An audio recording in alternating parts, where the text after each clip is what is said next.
आज ये कह रहे हैं कि कोर्ट में रिव्यू नहीं कर सकते। कोर्ट में बिल्कुल रिव्यू कर सकते हैं। अगर कोर्ट में रिव्यू नहीं कर सकते, अगर कोर्ट में रिव्यू नहीं कर सकते तो हाई कोर्ट में और सुप्रीम कोर्ट में वो के इतने केसेस कैसा हो रहे हैं, कितने केसेस कैसा हो रहे हैं हाई कोर्ट में और सुप्रीम कोर्ट में। माननीय गृह मंत्री कुछ कर दे जी प्लीज। मान्यवर, मैं सदस्य को बीच में टोकना नहीं चाहता। शायद वो भोले भाव से गलत इंफॉर्मेशन सदन के सामने रख रहे हैं, तो मैं थोड़ा करेक्ट करना चाहता हूँ। मान्यवर Jairam ji please please, chair has given time. क्या कह रहे हैं आप रमेश जी, क्या कह रहे हैं? मैं मान्यवर जयराम जी प्लीज प्लीज, मान्यवर आप बोले जो डिस्प्यूट है वो इतना ही है कि अगर ट्रिब्यूनल के फैसले से कोई असंतुष्ट है तो ये भूमि का मामला है, इस पर सिविल सूट होना चाहिए। सिविल सूट में अधिकारों के बहुत वाइड रेंज होती है। इन्होंने इस पर अपील का प्रोविजन 2013 के कानून में रखा ही नहीं है, तो रीट के कार्य क्षेत्र में हाईकोर्ट के सामने जाता है। रीट का कार्य क्षेत्र बहुत संकरा होता है, तो जो ट्रिब्यूनल का फैसला होता है वो फाइनल होने के चांसेस 99% हो जाते हैं। जिनकी भूमि है इसका अधिकार जाता रहता है। मान्यवर, एक गलतफहमी फैला रहे हैं। प्लीज प्लीज,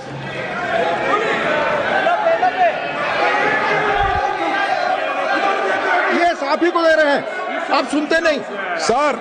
आप ही को कह रहा हूं मैं। सॉरी, अब शुरू की।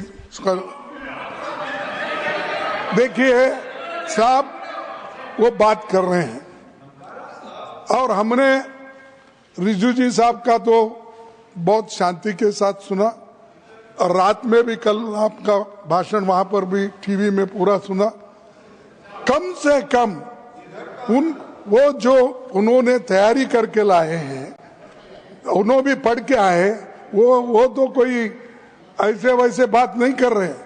इसके ऊपर गंभीरता से अध्ययन करके वो आए हैं। उनका फ्लो बीच में चले जाता, विचार चले जाता, तो इसलिए मैं आपसे कृपा करके विनती करता हूं, उधर के लोगों को टोकना बंद करने के लिए कहो।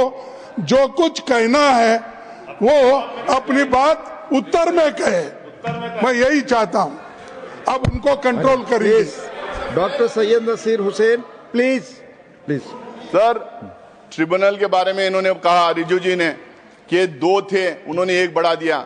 2013 में भी 3 ही थे, 2013 में भी 3 ही थे, 2013 में भी इस्लामिक स्कॉलर डोमेन एक्सपर्ट थे। बल्कि इन्होंने अभी कर दिया कि रिटायरिंग या सर्विंग, पहले हम लोगों ने सर्विंग जज को रखते थे। भ्रम में फैलाया जा रहा था कि वक्फ का ट्रिब्यूनल है, वक्फ कॉन्स्टिट्यूट करती है, लेकिन स्टेट गवर्नमेंट कॉन्स्टिट्यूट करता है, वक्फ बोर्ड नहीं कॉन्स्टिट्यूट करती है। ये भ्रम फैलाया जा रहा है। सर, इन्होंने एक नया प्रोविजन लाया, बोला कि सिर्फ मुसलमान दान कर सकता है, और दूसरी बात इन्होंने बोला कि 5 साल का प्रैक्टिसिंग होना। अब ये तो था पहले, जेपीसी को जाके आने के बाद अब ये कह रहे हैं कि उसको डेमोन्स्ट्रेट करना चाहिए।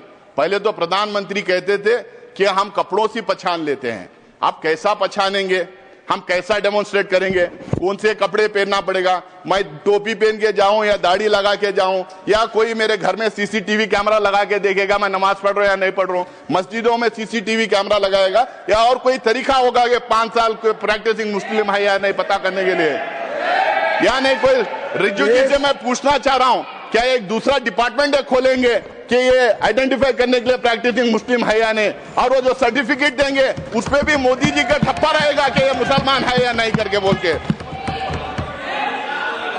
हाँ, मोदी जी की फोटो भी लगा देंगे उस सर्टिफिकेट पे। Sir, Waqf by user, sir Waqf by user की बात, तो सबसे बड़ा मार जो इस बिल में ला रहे हैं वक्फ बाय यूजर, क्यों ये ला रहे हैं सबको पता है।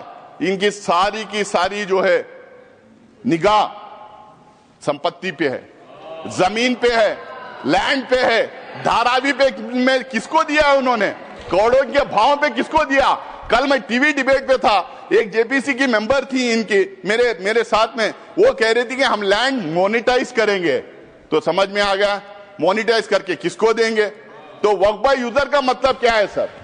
इस देश में, हमारा देश प्राचीन देश है, इस देश में अलग अलग टाइम अलग अलग धर्म के स्थल बने हुए, हमारे देश में इतने किंगडम्स थे, राष्ट्रकूटा से लेके मौर्य से लेके चेरास, कदम्बास, विजयनगर एम्पायर, अशोका सम्राट का पता नहीं क्या कितने थे, बादशाहें थे, ब्रिटिश गवर्नमेंट थी। यहाँ पे सिर्फ मस्जिद मंदिर की बात, सिर्फ मस्जिद की बात नहीं सर, इस देश में बहुत खूबसूरत मंदिरें बने, जबरदस्त मॉन्यूमेंट्स हैं देखने के लायक, गुरुद्वारास हैं, चर्चेस हैं, मस्जिद हैं। अगर आप 400, 500, 600 साल पुराने इमारतों के कागज पूछेंगे, तांबे में, पीतल में जहां लिखा था, कहां से ढूंढ के लाएंगे? उसका प्रूफ सिर्फ ये है, ये हर समुदाय के लिए सही है कि those properties, those institutions exist even today and they are in long usage. That is the proof of that being in waqf.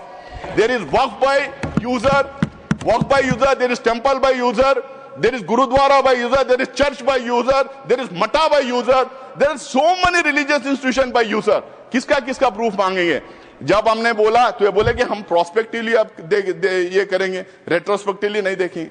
भाई जो रजिस्टर्ड नहीं है वक्फ बाय यूजर, अगर 200-300 साल पुरानी है तो उसको कैसा मानेंगे आप ये कह रहे हैं कि और दूसरा उसमें ये बोल रहे हैं कि डिस्प्यूटेड है। तो मैं प्लेसेस ऑफ वर्शिप टैग की बात कर रहा था, अगर डिस्प्यूटेड है, गवर्नमेंट है, तो फिर हम नहीं करेंगे। बट डिस्प्यूटेड कैसा है? डिस्प्यूटेड तो एक ही थी, वो बोले थे अयोध्या का मसला छोड़िए बाकी के पूरे इसमें आ जाएंगे। आप कैसा डिस्प्यूटेड, पुराने इदारों के डिस्प्यूट कैसा हो जाएगा? ये खोज रहे हैं बार बार देश में दंगे फसाद करवाने का, ये डिस्प्यूट करना, दंगे फसाद करवाना, अपना वोट बैंक क्रिएट करने की राजनीति कर रहे हैं वक्फ बाय यूजर को निकाल के। और दूसरा, अब ये कह रहे हैं कि हम उसको ले लेंगे। अब मेरा टाइम बढ़ाया है, मेरा पार्टी का टाइम होगा ऑलरेडी मैं मेरे पार्टी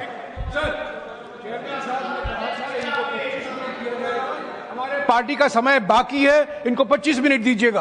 और उससे ज्यादा साहब ने कहा था। Please please please. तो सर अब एक बोल 25 मिनट क्या 30 मिनट समय यहाँ 20 मिनट लिखा हुआ है। देखो साहब, मैं 20 मिनट रात के 2:30 कृपया समय देखिए। मैं ऑलरेडी माननीय एलओपी ऑलरेडी बोलने से अतिरिक्त समय दिया मैंने।